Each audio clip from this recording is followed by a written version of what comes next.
Cuando llegó la sexta noche, Shahrazada dijo: He llegado a saber, oh rey afortunado, que cuando el pescador dijo al Efrit: Si me hubieras conservado, yo te habría conservado, pero no has querido más que mi muerte, y te haré morir prisionero en este jarrón y te arrojaré a ese mar. Entonces el Efrit clamó y dijo: Por Alá sobre ti, oh pescador, no lo hagas, y consérvame generosamente, sin reconvenirme por mi acción. Pues si yo fui criminal, tú debes ser benéfico, y los proverbios conocidos dicen: Oh tú, que haces bien a quien mal hizo, perdona sin restricciones el crimen del malhechor. Y tú, oh pescador, no hagas conmigo lo que hizo Umama con Atika. El pescador dijo: ¿Y qué caso fue ese? Y respondió el Efrit: No es ocasión para contarlo estando encarcelado. Cuando tú me dejes salir, yo te contaré ese caso. Pero el pescador dijo: Oh, eso nunca. Es absolutamente necesario que yo te eche al mar, sin que tengas medio de salir. Cuando yo supliqué y te imploraba, tú deseabas mi muerte, sin que hubiera cometido ninguna falta contra ti, ni bajeza alguna, sino únicamente favorecerte, sacándote de ese calabozo. He comprendido, por tu conducta conmigo, que eres de mala raza, pero has de saber que voy a echarte al mar y enteraré de lo ocurrido a todos los que intenten sacarte, y así te arrojarán de nuevo, y entonces permanecerás en ese mar hasta el fin de los tiempos para disfrutar todos los suplicios. El Efrit le contestó: Suéltame, que ha llegado el momento de contarte la historia. Además, te prometo no hacerte jamás ningún daño y te seré muy útil en un asunto que te enriquecerá para siempre. Entonces el pescador se fijó bien en esta promesa de que si liberaba al Efrit, no solo no le haría jamás daño, sino que le favorecería en un buen negocio.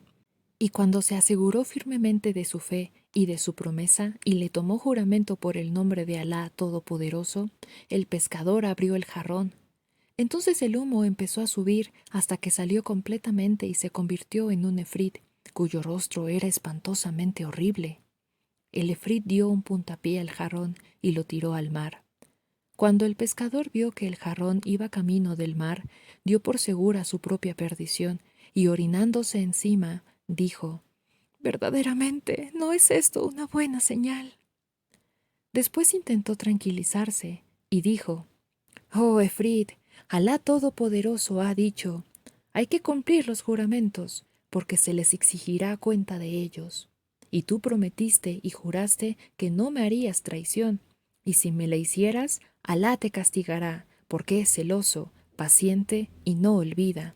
Y yo te digo lo que el médico Ruyán al rey Yunán: consérvame y Alá te conservará. Al oír estas palabras, el efrit rompió a reír y echando a andar delante de él, dijo: Oh, pescador, sígueme. Y el pescador echó a andar detrás de él, aunque sin mucha confianza en su salvación. Y así salieron completamente de la ciudad y se perdieron de vista y subieron a una montaña y bajaron a una vasta llanura, en medio de la cual había un lago.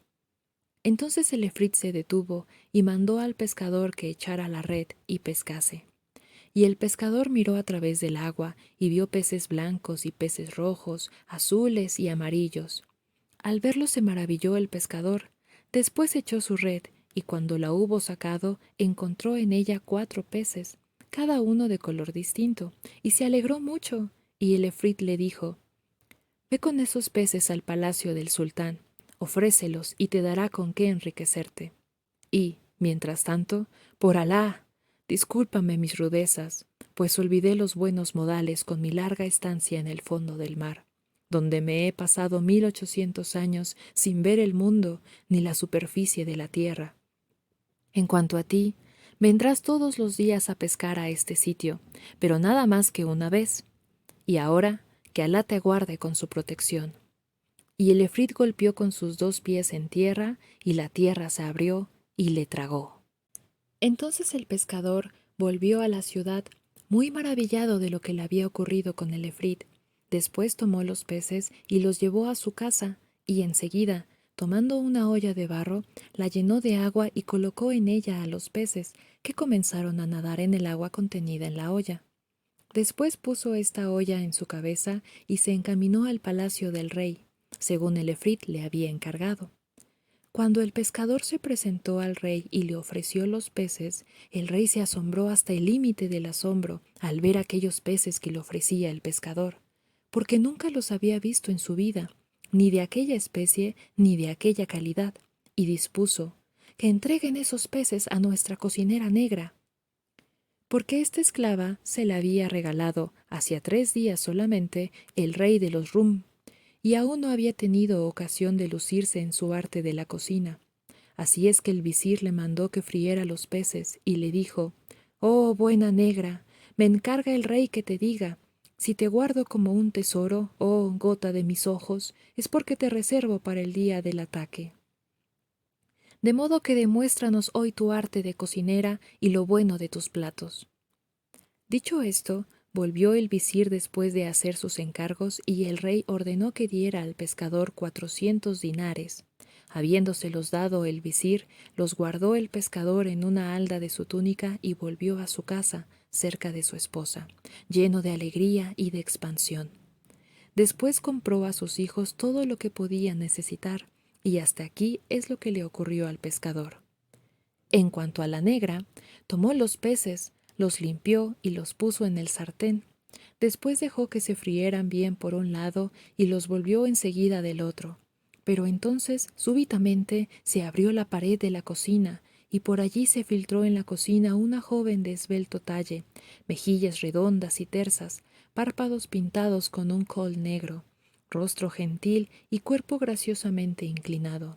Llevaba en la cabeza un velo de seda azul, pendientes en las orejas, brazaletes en las muñecas y en los dedos sortijas con piedras preciosas. Tenía en la mano una varita de bambú. Se acercó y metiendo la varita en el sartén, dijo: «Oh, peces, ¿siguen sosteniendo su promesa?». Al ver aquello, la esclava se desmayó y la joven repitió su pregunta por segunda y tercera vez. Entonces todos los peces levantaron la cabeza desde el fondo del sartén y dijeron: «¡Oh, sí! ¡Oh, sí!», y entonaron a coro la siguiente estrofa: «Si tú vuelves sobre tus pasos, nosotros te imitaremos. Si tú cumples tu promesa, nosotros cumpliremos la nuestra. Pero si quisieras escaparte, no hemos de cejar hasta que te declares vencida».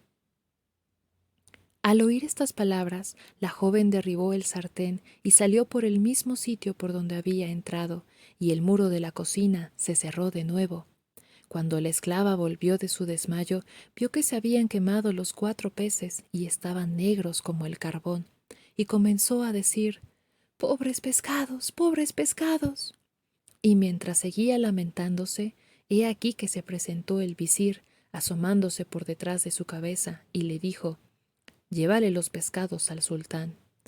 Y la esclava se echó a llorar y le contó al visir la historia de lo que le había ocurrido, y el visir se quedó muy maravillado y dijo: «Eso es verdaderamente una historia muy rara». Y mandó buscar al pescador, y en cuanto se presentó el pescador, le dijo: «Es absolutamente indispensable que vuelvas con 4 peces como los que trajiste la primera vez». Y el pescador se dirigió al estanque, echó su red y la sacó conteniendo 4 peces, que tomó y llevó al visir. Y el visir fue a entregárselos a la negra y le dijo: «Levántate, vas a freírlos en mi presencia, para que yo vea qué asunto es este». Y la negra se levantó, preparó los peces y los puso al fuego en el sartén. Y apenas habían pasado unos minutos, se hendió la pared y apareció la joven vestida con las mismas vestiduras y llevando siempre la varita en la mano. Metió la varita en el sartén y dijo: oh peces, ¿siguen cumpliendo su antigua promesa?». Y los peces levantaron la cabeza y cantaron a coro esta estrofa: «Si tú vuelves sobre tus pasos, nosotros te imitaremos. Si tú cumples tu juramento, nosotros cumpliremos el nuestro. Pero si tú reniegas de tus compromisos, gritaremos de tal modo que nos resarciremos». En este momento de su narración, Scheherazada vio aparecer la mañana y se calló discretamente.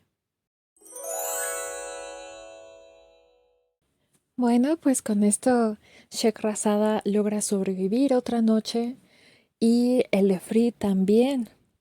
¿Ustedes qué hubieran hecho? ¿Lo hubieran dejado libre o lo hubieran arrojado al fondo del mar en ese jarrón? Finalmente el pescador se ha arriesgado a confiar nuevamente en el Efrit y tal parece que el Efrit pues no está traicionando su confianza. Ya veremos qué es lo que sucede con esos pescados y quién es esta misteriosa mujer que aparece con esta varita de bambú.